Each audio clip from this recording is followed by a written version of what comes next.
love John Lithgow. Come on, welcome. Nice to be back. I love seeing you. Congrats on everything. This show is your 25th Broadway show. Yeah. Oh my gosh, 25th Broadway show. Yes. No, but bigger than that. Yes. This show is my 10th time on the Jimmy Fallon. No, come on. 10. Thank you for being so nice to us. We have a history. Yes, thank you for always doing bits. You always come out. You're the nicest guy to everyone backstage. I love you. I'm always in awe of you. This play is another feather in the cap for you. You got your 7th Tony nomination. Yeah. Do you remember? Do you remember your first? My first was 53 years ago. Wow. It was my Broadway debut. No way. Yes, in 1973. I had never acted in New York yet. I was a taxi driver and worked on a radio station. Nobody had paid me to act. Wow. I did a play at the Long Wharf Theater in New Haven that got a lot of national attention, a new play from England that came to Broadway on March 7th, 1973, and that was the opening day, and on March 25th, I won a Tony Award for it. Wow. That's fast. That's too fast.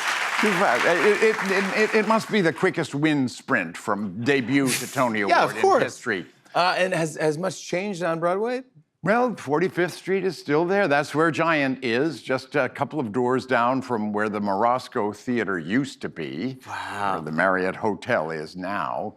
But, right across from Schubert Alley. Yeah. This was the early 70s when New York was really down on its heels and down on its luck. It is, yeah. But it's also the last time the Knicks won the championship, so maybe this all makes sense. Yes, this all perfect. makes sense now. Bookends, yeah. And now you've got not just one, but 2 Lifetime Achievement Awards this past weekend. Well, that's Come on, congratulations.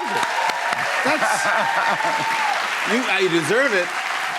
Well, What goes through your mind when you get these Lifetime Achievement Awards? you're very proud. Yes. You feel very humble. Yeah. You feel very old. And you feel like, oh my God, I got to start all over again if I'm going to get another one. Yeah, exactly. But I mean, do you enjoy do you go, oh yeah, that's so nice, and you got to go and you Yeah. I know you're busy. I mean, you're doing It's the an show. extremely busy time. I mean, the play itself is hard enough, but then you're getting they're lovely award shows, Accolades and nominees luncheons and everything.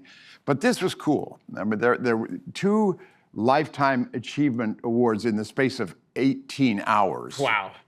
And one was particularly special.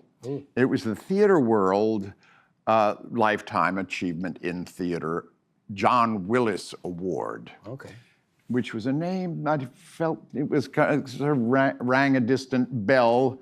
The award has gone to Alan Alda, Christopher Plummer, Glenn Close, all these luminaries. Wow. I was getting the John Willis Award. Who is this fellow? So I, of course, went to Wikipedia, and I was amazed. As one does. John Willis is the one person who was in the Chinese mafia in Boston. He's now serving a 20-year sentence for drug trafficking and money laundering. I thought, oh my God, this Theater World Awards, wow. Dangerous. Bold and edgy. I looked down a little further. I realized, this is the wrong John Willis. Okay, good. Thank you. In fact, he was the late John Willis was a theater archivist who invented the award in 1945. That's hilarious. I was relieved, of course, but a little disappointed. Yeah. Of course, yeah. You want to be it was a little edgy. It would have been so cool to be given a tribute from the Chinese mafia. You've been, Grammy Awards, Emmy Awards, Tony, Oscar nominations. You've done everything, so you do deserve all these great accolades. Also, this movie is celebrating its 25th anniversary. Lord Farquaad. Have you felt like that? The popularity of Shrek has grown. Yeah, it never gets. It never fades. No, little Lord Farquaad. I like Little Lord Farquaad. It's funny. That could be a sequel right there. I would watch Little. Well, unfortunately, I never got any sequels because I was eaten by a dragon. That is correct. That is At the end of correct. the very first one. All the others went on and made millions. Yes, just for but I can spending see 5 them minutes developing Little Lord, the prequel. How did he become Lord Farquaad? I'm available. Do you remember doing that scene with the gingerbread man? And Oh yes, yeah. yeah. Are you by yourself when you record those? Well, no, they had one of the writers there to feed me all my cues, and I acted with him, and he gave the best gingerbread man he could. Yes. They went and looked for the right gingerbread man, and they ended up hiring him. Is that right? And he became the gingerbread man for like 5 Shrek movies. Me, No, you were only in one. Yeah, what's going on here? eaten by that goddamn dragon. That's What's going on here? Come on, we gotta fix that. But also, keeping up with the trends and what people are gonna go nuts for, you just got cast as Dumbledore. Yes, John Lithgow, don't stop, buddy! In the new Harry Potter series, HBO released a trailer for this, and in 2 days it became the most watched trailer in the history of HBO. Congratulations. It's going to be absolutely beautiful. Is it Yeah. fun to jump into the wizarding world of? Yeah, we've completed the entire first season. I'll start the next one in fall, and it's glorious. It's about half the crew I worked with on The Crown, which until now is the best television I've ever done. Oh my gosh, yes. So You were great. and with marvelous actors, and you put on that beard down to here, these long cloaks, and the floppy hats. Yes. It's magic, all right. Yeah, it is magic. Oh, and yeah. you know what? You know who came to Giant just last night? No. None other than Daniel Radcliffe. Come on, that's my man. We We love Daniel Radcliffe. Oh, he's great. He's wonderful. So the Tonys are this weekend. Here you are. You're going to go for your play Giant. How do we set up what this play is about? Well, I play Roald Dahl, Yeah. the great iconic writer of Willy Wonka. fabulous children's literature. Yeah. If you go back and read Roald Dahl for children, you'll see his writing has a real dark side.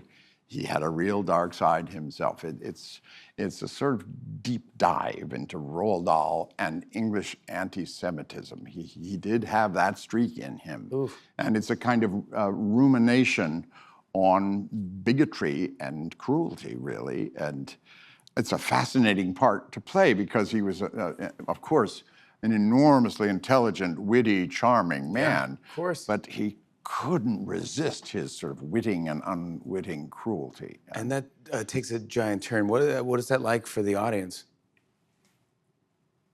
You hear that silence? Yeah.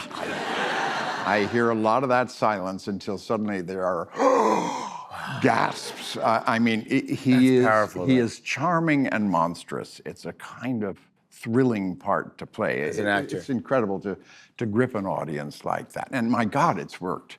There hasn't been an empty seat for this the entire run. No. It's But I mean, getting laughs. You know how to get laughs. Obviously, you've been doing this it's very whole- funny. He was absolutely charming. And then to get silence. Yeah. Is there something? Well, you know what it's like. My mom. Well, Too well. Too well. Yeah. you know. You saw the monologue. You know. You saw the monologue. Yeah. Okay. You know the sound of silence. That's right. Me and Garfunkel. Absolutely. But you said that this might be one of the most exciting stage experiences that you've experienced. It truly is. You're going straight from here to the theater to do the Yeah, show that's right. tonight. Let's That is see. such a New York move. Yes. We love you. Come back whenever. Break a leg tonight. We love you so much. John Lithgow, everybody. Giant is now playing on Broadway at the Music Box Theater. We'll be right back, everybody.